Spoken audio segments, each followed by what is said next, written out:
మాట్లాడండి త్వరగా నువ్వు సైడ్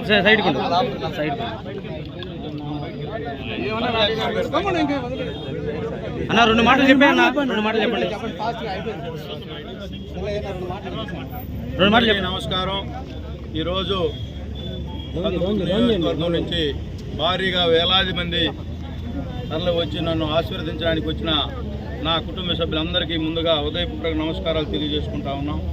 ఈరోజు ఈ నామినేషన్ కార్యక్రమంలో చూశారు మీరందరూ కూడా 42 డిగ్రీల ఎండలో కూడా యువకులు ఏ విధంగా ఆనందోత్సవాలతో ఈ నామినేషన్ కార్యక్రమంలో పాల్గొన్నారో, ఈ రాష్ట్రంలో జగన్మోహన్ రెడ్డి ప్రభుత్వ వ్యతిరేకత ఏ విధంగా ఉందో మీరందరూ కూడా ఈరోజు నామినేషన్ కార్యక్రమం ఒక ఉదాహరణ అని చెప్పి మీరందరూ కూడా ఒకసారి గుర్తు చేసుకోవాలని చెప్పి, ఈ రాష్ట్రంలో జగన్మోహన్ రెడ్డి గారి ప్రభుత్వాన్ని గద్దెదించడానికి ఈ రాష్ట్రంలో అన్ని వర్గాల ప్రజలు, ముఖ్యంగా యువత అయితే ఈరోజు చూశారు మీరందరూ కూడా ఈ రాష్ట్రంలో జాబ్ క్యాలెండర్ అని చెప్పి రాష్ట్ర యువతనందరినీ మోసం చేసి అనేక రకాలుగా అబద్ధ ప్రచారాలు చేసి 2019లో అధికారంలోకి వచ్చిన తర్వాత ఈ రాష్ట్రంలో అన్ని వర్గాల ప్రజల్ని, ముఖ్యంగా యువతని, బడుగు బలైన వర్గాల ప్రజల్ని మోసం చేసిన వ్యక్తి జగన్మోహన్ రెడ్డి గారు.